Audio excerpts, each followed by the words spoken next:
پر عمل کرنا، ان ارکان اور شرائط کے مطابق اس کو پورا کرنا ضروری ہے، اور چاہے وہ نفلی ہو یا فرض ہو، اور اس پر سب کا اتفاق ہے۔ اللہ تعالیٰ فرماتے ہیں کہ حج اور عمرے کو اللہ کے لیے پورا کرو، اور فَإِنْ أُحْصِرْتُمْ فَمَا اسْتَيْسَرَ مِنَ الْهَدْيِ، اور اگر تم روک لیے جاؤ تو جو قربانی میسر ہو اسے کر ڈالو۔ اس کا کیا مطلب ہے؟ اس آیت کا مطلب یہ ہے کہ اگر راستے میں دشمن مل جائیں یا پھر کوئی شدید بیماری کی وجہ سے کوئی رکاوٹ آ جائے تو پھر ایک ذبیحہ وہاں پر دو، چاہے وہ گائے ہو، چاہے بکری ہو، چاہے اونٹ ہو، کسی بھی شکل میں وہاں ذبح کر کے سر مڈوا کر حلال ہو جاؤ۔ جس طریقے سے نبی کریم صلی اللہ علیہ وسلم اور آپ کے صحابہ اکرام نے وہی حدیبیہ میں قربانی، جس سال آپ کو عمرہ کرنے نہیں دیا گیا تھا سن 6 ہجری میں، تو آپ صلی اللہ علیہ وسلم نے وہیں حدیبیہ کے مقام پر آپ نے قربانیاں ذبح کی، اور حدیبیہ جو ہے وہ مکہ مکرمہ سے باہر ہے۔ تو یاد ہے کہ جب نبی کریم صلی اللہ علیہ وسلم سن 6 ہجری میں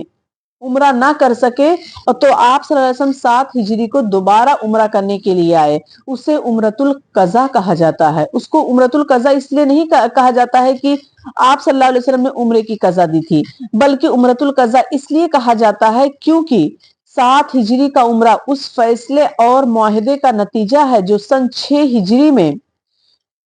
کو صلح حدیبیہ کے موقع پر طے پایا تھا، اور اس میں ایک شکل یہ بھی تھی کہ آئندہ سال آ کر آپ عمرہ کریں۔ اور یہ بھی بات ہمیں یاد رکھنی چاہیے کہ اگر کسی شخص نے کسی رکاوٹ کی وجہ سے کوئی فرض حج یا عمرہ کا احرام کھولنا پڑے، یعنی حج اور عمرہ کا احرام کھولنا پڑے، تو سابقہ وجوب کی وجہ سے اس کی استطاعت ہے تو پھر اس کے اوپر حج اور عمرہ کرے گا، اور اگر حج اور عمرہ اسے نفلی کیا ہے، یعنی اس کا حج اور عمرہ نفلی ہے، فرض نہیں ہے، تو تمام محدثین کا اس بات پر اتفاق ہے کہ اس پر قضا واجب نہیں ہے، یعنی اس کی قضا نہیں کرے گا۔ آگے اللہ سبحانہ وتعالیٰ فرماتے ہیں وَلَا تَحْلِقُوا رُؤُوسَكُمْ حَتَّى يَبْلُغَ الْحَدْيُ مَحِلَّهُ، اور اپنے سر نہ مڑواؤ جب تک کہ قربان گاہ تک نہ پہنچ جائے۔ اب یہاں پر کیا ہے؟ یعنی امن کی حالت میں اس وقت تک سر نہیں مڑوانا ہے۔ سر مڑوانے سے مطلب کیا ہوتا ہے کہ احرام کھول کر حلال ہو جانا، تو اس وقت تک احرام نہیں کھولنا ہے جب تک کہ پورا مناسک حج نہ ادا کر لو۔ مناسک حج ادا کرنے کے بعد ہی احرام کھولا جاتا ہے۔ تو اور اللہ تعالیٰ فرماتے ہیں فَمَنْ كَانَ مِنْكُمْ مَرِيضًا أَوْ بِهِ أَذًى مِنْ رَأْسِهِ فَفِدْيَةٌ مِنْ صِيَامٍ أَوْ صَدَقَةٍ أَوْ نُسُكٍ فَإِذَا أَمِنْتُمْ فَمَنْ تَمَتَّعَ بِالْعُمْرَةِ إِلَى الْحَجِّ فَمَا اسْتَيْسَرَ مِنَ الْهَدْيِ، البتہ تم میں سے جو بیمار ہو یا اس کے سر میں کوئی تکلیف ہو جس کی وجہ سے سر مڈوا لے تو اس پر فدیہ ہے، خواہ روزے رکھ لے، خواہ صدقہ دے دے، خواہ قربانی کر لے۔ اور اس کے بعد اللہ تعالیٰ فرماتے پس جب تم امن کی حالت میں ہو جاؤ تو جو شخص عمرے سے لے کر حج تک تمتع کرے، پس اسے جو قربانی میسر ہو اسے کر ڈالے، جسے طاقت ہی نہ ہو وہ 3 روزے تو حج کے دنوں میں رکھ لے اور 7 واپسی میں، یہ پورے 10 ہو گئے۔ اب یہاں پر اللہ تعالیٰ کیا فرماتے ہیں؟ یہاں پر یہ چیز فرمائی گئی ہے، یعنی اگر کسی شخص کو سر میں کوئی تکلیف ہو گئی ہے جس کی وجہ سے اس کو سر مڈوانا پڑ رہا ہے، تو پھر اس کے لیے حدیث کی روشنی میں ایسا شخص 6 مسکینوں کو کھانا کھلائے، یا پھر ایک بکری ذبح کرے، اور یا پھر 3 دن کے روزے رکھے۔ تو یہ جو پہلے کے 2 فدیے بتائے گئے، یعنی 6 مسکینوں کو کھانا کھلانا اور ایک بکری ذبح کرنا، اس کے متعلق بعض لوگوں کا اختلاف ہے۔ بعض لوگ کہتے ہیں کہ یہ یعنی بکری ذبح کرنا اور 6 مسکینوں کو کھانا کھلانا یہ بھی مکہ میں ہی ہوگا، اور بعض لوگ کہتے ہیں کہ جہاں وہ روزے رکھے گا وہاں پر اس کو یہ چیز دینی ہوگی، چاہے وہ اپنے گھر پہ رکھے تو وہاں پر اس کو یہ چیزیں دینی ہوں گی، ضروری نہیں کہ مکہ میں ہی دیا جائے۔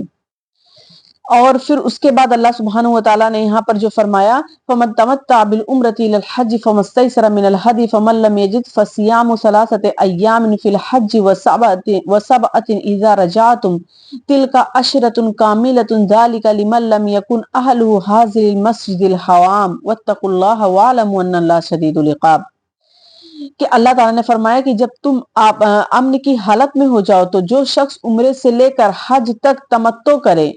پس اسے جو قربانی میسر ہو اسے کر ڈالے، جسے طاقت ہی نہ ہو تو وہ 3 روزے تو حج کے دنوں میں رکھ لے اور 7 واپسی میں، یہ پورے 10 ہو گئے۔ یہ حکم ان کے لیے ہے جو مسجد حرام کے رہنے والے نہیں ہیں۔ لوگوں اللہ سے ڈرتے رہو اور جان لو کہ اللہ سخت عذابوں والا ہے۔ یہاں پر حج کی 3 قسمیں بتائی گئی ہیں، ایک ہے افراد، ایک قیران اور ایک تمتع۔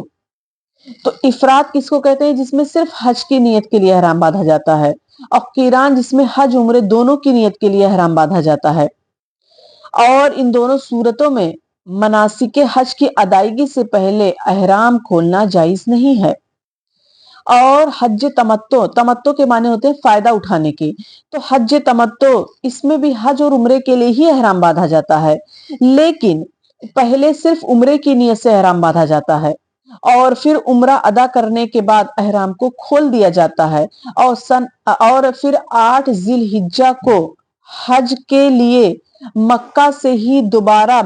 احرام باندھا جاتا ہے، اس لیے اس کو تمتع کہا جاتا ہے، یعنی احرام کھول کے جو اس نے فائدہ اٹھایا اس لیے اس کو تمتع کہا جاتا ہے۔ اور پھر اس کے بعد حج قیران اور تمتع دونوں میں ایک جانور کی قربانی دینی پڑتی ہے۔ اس آیت میں اسی حج تمتع کا حکم دیا گیا ہے کہ متمتع یعنی تمتع کرنے والا شخص حسب طاقت 10 ذی الحجہ کو ایک جانور کی قربانی کرے۔ اگر قربانی کی طاقت نہ ہو تو پھر وہ 3 روزے رکھے، 3 روزے تو وہ ایام حج میں رکھے اور 7 روزے جو ہے وہ اپنے گھر جا کر ادا کرے۔ تو ایام حج میں جو روزے رکھے تو وہ عرفہ کے دن یعنی 9 ذی الحجہ سے پہلے یا پھر ایام تشریق ہیں۔ اور پھر اس کے بعد اللہ تعالیٰ نے یہاں پر جو فرمایا کہ یہ حکم ان کے لیے ہے جو مسجد حرام کے رہنے والے نہ ہوں، یعنی یہ حکم جو بتایا گیا ان کے لیے بتایا گیا جو مسجد حرام کے رہنے والے نہ ہوں، یعنی تمتع اور اس کی وجہ سے ہدی یعنی جانور ذبح کرنا یا پھر روزے صرف ان لوگوں کے لیے ہیں جو مسجد حرام کے رہنے والے نہ ہوں۔ اس سے مراد حدود حرم میں یا پھر اتنی مسافت پر رہنے والے ہوں کہ ان کے سفر پر قصر کا اطلاق نہ ہو سکتا ہو، تو ایسے لوگوں کے لیے تمتع بتایا گیا۔ آخر میں اللہ تعالیٰ سے دعا ہے کہ اللہ تعالیٰ ہمیں حج بیت اللہ نصیب کرے، ہمیں بھی اپنا گھر دکھائے اور ہمارے تمام صغیرہ کبیرہ گناہوں کو معاف کر دے، اور اللہ تعالیٰ سے دعا ہے کہ اللہ تعالیٰ ہمیں کہنے سننے سے زیادہ اس پر عمل کرنے کی توفیق عطا فرمائے۔ آمین۔ وآخر دعوانا الحمد للہ رب العالمین، والسلام علیکم ورحمۃ اللہ وبرکاتہ۔